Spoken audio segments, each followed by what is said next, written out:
बिस्मिल्लाहिर्रहमानिर्रहीम। बहुत बहुत शुक्रिया। मैं आसिफ़ रशीद आपके साथ। देर रात यानी दरमियानी शब जो बीती रात है, पूरे मुल्क के अंदर वक्फ़ तरमीमी कानून जिसको लेकर काफ़ी बहस हो रही थी, वक्फ़ अमेंडमेंट बिल 2025 सरकार ने मंज़ूर कर दिया है और लोकसभा से ये पारित हुआ है। यानी बिल पास ऐवान ज़रीन से हुआ है और अब इसके बाद ऐवान बाला में जाएगा, यानी जहाँ पर सीनियर मेंबर्स हैं राज्यसभा के अंदर इस बिल को जाना। मगर जो असल पड़ाव था उसको पार करने के बाद कानूनी तौर पर वक्फ अमेंडमेंट बिल 2025 मुल्क के अंदर नाफिज हो, उसके मुताबिक काम अब शुरू कर दिया जाएगा वक्त गुजरने के साथ साथ, और राह भी हमवार हो गई है। तफसीलात कुछ इस तरीके से हैं। जब लोकसभा में कल ये बिल पेश हुआ था तो 8 घंटे मुकर्रर किया गया था, 8 आवर्स की डिबेट इस पर होगी।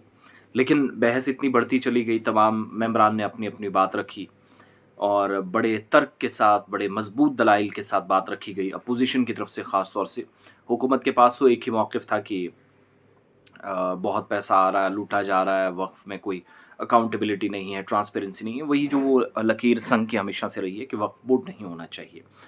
तो ये पहली मुदाखलत है। और जब रात को वोटिंग हुई, 8 के बजाय ये 12 घंटे तक डिबेट चली गई और आधी रात को होने वाली मीटिंग में जो मैराथन बहस हुई, उसमें अक्सरियत के साथ इसको कामयाब किया गया। और इसमें बड़ा मज़ा एक जगह है, वो मैं आपको बताऊंगा। स्पीकर ओम बिरला के पास जब फाइनल डिबेट जब ख़त्म हुई तो उनके पास बिल गया। उसके बाद इसको मंजूर करने के लिए उन्होंने सूती वोटों का मुतालबा किया, यानी वोटिंग होगी तो कौन किस तरफ वोट करेगा, वो काफ़ी इंपॉर्टेंट थी। और जो इसके अरकान, जो मेंबर्स इस बिल के हक़ में थे उन्होंने हाँ कहा, जो नहीं थे उन्होंने ना कहा। और हिज़्ब इख्तिलाफ़ ने डिवीज़न वोट पर इसरार किया कि वोटिंग करवाइए, वो जो टेक्नोलॉजी का इस्तेमाल करके वो होता है वो भी किया गया। और दस्ती तौर पर वोट जमा कराने का इख्तियार था तमाम लोगों के पास, यानी जिनके पास बटन सामने थे, जहां मेंबरान बैठे हैं वहीं पर उनको बटन दबाना था। ओम बिरला ने बिल के हक़ में 288 और इसके मुखालफत 232 वोटों के तौर पर नताइज का बाद में ऐलान किया। 288 वोट्स। अब 4 मेंबर्स कहाँ थे बीजेपी वाली साइड से, यानी वो कौन से लोग थे जो एनडीए गवर्नमेंट का हिस्सा हैं लेकिन वोटिंग में शामिल नहीं हुए, व्हिप जारी होने के बावजूद भी। मगर मज़ेदार बात ये है कि अपोजिशन जिसको कांग्रेस लीड कर रही है, तमाम 232 के 232 वोट बिल के खिलाफ पड़े। मजबूती, यकजहती, इतिहाद और यूनिटी का जो मुजाहिरा अपोजिशन ने किया है वो देखने लायक था। इससे पहले घंटों की बजाय मिनटों में बिल पास कर दिए जाते थे, लेकिन इस पर जेपीसी भी बनी, बाकी सारे मामलात और इल्ज़ामात हैं वो बड़े संगीन हैं। आज तो लिख दिया जाएगा तारीख में कि वक्फ तरमीमी कानून पास हो गया है। अब राज्यसभा के अंदर आज या कल ये बिल जाएगा तो वहाँ पर इस पर बहस होगी, क्योंकि कल पार्लियामेंट ख़त्म भी होना है 4 अप्रैल को। मगर मज़ेदार बात यह है कि हुकूमत चाहती थी वो पहले पहले ये काम कर ले, इस पर ज़बरदस्त तनकीद का भी उसको सामना है। मुसलमानों के हुकूक पर आज डाका डाला गया तारीखी एतबार से वक्फ बिल के ज़रिए। ये अपोजिशन ने भी कहा और बेशतर लोगों का यही ख्याल है कि उनकी प्रॉपर्टीज़ में, मजहबी मामलात में दखल देने का जो मामला है वो बीजेपी ने शुरू किया, संघ ने शुरू किया। और सबसे हैरानी की बात यह है कि मुस्लिम वोट बैंक के नाम पर न सिर्फ सियासत करने वाले बल्कि कामयाब होने वाले टीडीपी, तेलुगु देशम पार्टी, जिसको आप चंद्रबाबू नायडू की जो जमात है, वो जिसके 12 मेंबर्स हैं, इधर 16 मेंबर्स नीतीश कुमार वाली पार्टी के हैं। तो ये जो 16 और 12 का आंकड़ा है ये मिलाकर 28 हो जाता है। इन्होंने भी पहली मर्तबा देखा कि खुलकर जो बीजेपी की तनकीद करते थे, इन्होंने बीजेपी की हाँ में हाँ मिलाई, उनकी ज़बान बोली, इनने भी वोट किया। असदुद्दीन ओवैसी ने बिल फाड़ा, कांग्रेस ने मुखालफत की। इंजीनियर रशीद ने कहा कि मुसलमानों को उनकी औकात बीजेपी याद दिला रही है।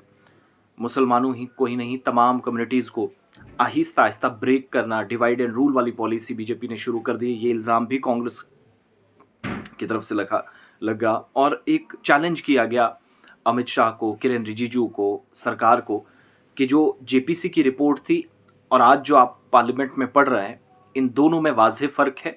यानी अपोजिशन के तमाम बातों को काट दिया गया, जो प्रूफ के साथ असदुद्दीन ओवैसी ने ट्वीट भी काफ़ी वक्त पहले कर दिया था कि हमने जो लिख कर दिया था वो 10 अमेंडमेंट्स या 12 अमेंडमेंट्स, उनका जिक्र ही नहीं हुआ। इसी तरीके से मीरवाइज़ साहब ने कश्मीर से कहा कि मुत्तहिदा मजलिस उलमा, जिनकी बात ही नहीं सुनेंगे, दिल्ली तक गए, यहाँ तो पहले मिले नहीं। वहाँ जेपीसी ने कहा कि हम सबसे मुलाकात करके आए हैं, झूठ बोला गया मरकज़ में। जबकि यहाँ से ज़बरदस्ती मुत्तहिदा मजलिस उलमा मीर वाइस साहब की क़यादत में दिल्ली जाती है, मुलाकात करती है, मशवरा देती है, राय कायम करती है, ये चीज़ें करने की ज़रूरत है, बाकी मत कीजिएगा मज़हबी मामलात में दख़ल। तो कहीं कोई बात नहीं सुनी गई है। तो ये अकाउंटेबिलिटी, शफ़ाफ़ियत, एहतिसाब और पारदर्शिता की जितनी बात हो जाए, इन सब बातों के बावजूद भी दाल में कुछ काला था, जो हम पहले से कह रहे हैं वो हुआ। और हैरानी की बात कि म्यूट स्पेक्टेटर्स, बड़े खामोश तमाशाई बनकर बैठे नीतीश कुमार और उनकी पार्टी, और कल बड़े ठहाके मार मार के पार्लियामेंट में कहा जा रहा था कि ये चीज़ है। अब ये मुसलमानों पर भी डिपेंड करेगा कि आने वाले वक्त में, अभी चूंकि बिहार चुनाव है 5 महीने बाद, वहाँ क्या होगा। बहुत सारे लोग प्रिडिक्ट कर रहे हैं कि इसका खमियाजा ये भुगतेंगे। तेलुगु देशम पार्टी भी इसी तरीके से करती आई कि मुसलमानों के वेलफेयर की बात हो, उनके लिए काम हो, पसमानदा मुसलमान, जबकि वक्फ का कॉन्सेप्ट पता ही नहीं है। ये उन तमाम लोगों के लिए भी चैलेंज था कि जो मिनिस्ट्रियल चेयर्स पर बैठे हुए थे, मिनिस्ट्रीज संभाले हुए हैं, इंक्लूडिंग होम मिनिस्टर और बाकी तमाम लोग, इनको तो पता ही नहीं है वक्फ के बारे में। अगर मुसलमानों को लेकर कंसर्न होते हैं तो मुसलमानों की कंसर्न जो जमातें हैं, तंजीमें हैं, उन तमाम लोगों ने आवाज़ें बुलंद की, प्रोटेस्ट किए, तो उनको साजिश करार देकर कहा गया ये तो ड्रामा कर रहे हैं, मुसलमानों को गुमराह कर रहे हैं, और कहा गया पसमानदा और गरीब मुसलमान, मुसलमान मुसलमान है। कहा गया कि निचले लेवल के मुसलमान को आज इंसाफ मिला है। हकीकत तो ये है कि मुसलमान ला इलाहा इल्लल्लाह मुहम्मद रसूलुल्लाह सल्लल्लाहु अलैहि वसल्लम कलमा तैयबा पढ़ता है, इस पर यकीन रखता है और इसी पर एतमाद रखते हुए आगे बढ़ता है। इसमें चाहे ऊंचा हो, नीचा हो, कुछ भी हो, लेकिन मुसलमान वाहिद एक लाइन को टच करते हुए आगे बढ़ता है। ये छोटा बड़ा मुसलमान नहीं है। मस्जिद की सफ़ें, ईदगाह, मजहबी मकामात आपके सामने इस बात की गवाही दे रहे हैं कि मुसलमान एक है, उसमें पसमानदा, निचला, ऊपर नीचे ये नहीं है। होगी पीर फकीरी, बाकी सारे मामलात हम देखते हैं, आए रोज़ ये सारा होता है, लेकिन जब बात मुसलमान की आती है कि मुसलमान के लिए लाया गया, तो ये गुमराह कुन बयान है। होम मिनिस्टर हों, बाकी तमाम लोग, दरअसल इनको कॉन्सेप्ट ही पता नहीं।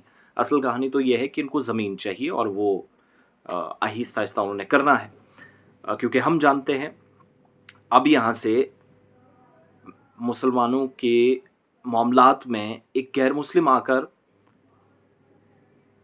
कोई फ़ैसला करेगा, डिप्टी कमिश्नर करेगा, तो वो कहाँ से वक़्फ़ रहा।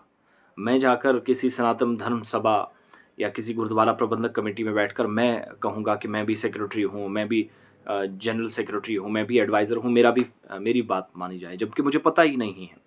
सभी मज़ाहिब की हम सब की इज़्ज़त करना यकीनी तौर पर हमारा फ़र्ज़ है, लेकिन मैं अगर किसी दूसरे मज़हब में दखल देकर कहूँगा कि मुझे भी पता है, तो ये नाइंसाफ़ी है।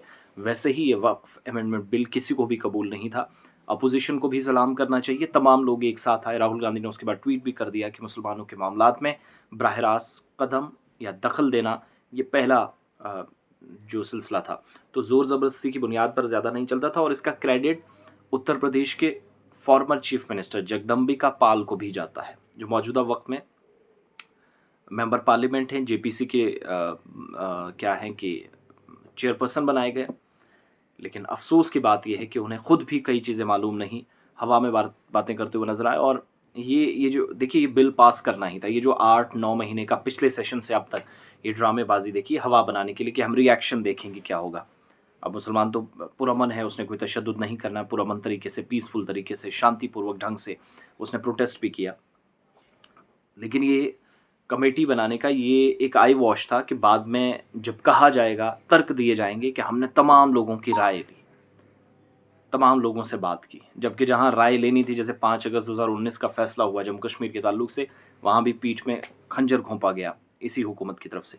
तो ये मामला चलते रहेंगे। इस हुकूमत से ज़्यादा कोई, मैं अपने हुकूक की लड़ाई लड़ूं और बात करूं, या मुसलमान अपने हुकूक की बात करे, लड़ाई लड़े, और वो ये कहे कि मैं इस गवर्नमेंट से उम्मीद लगाए बैठा हूं, ये मेरे हुकूक की बात करेंगे, तो आप गलत फहमी में हैं। इसलिए मुझे वो राहत इंदौरी साहब का शेर याद आता है कि जो आज साहिब मसनद हैं, कल नहीं होंगे, किराएदार हैं, ज़ाती मकान थोड़ी हैं।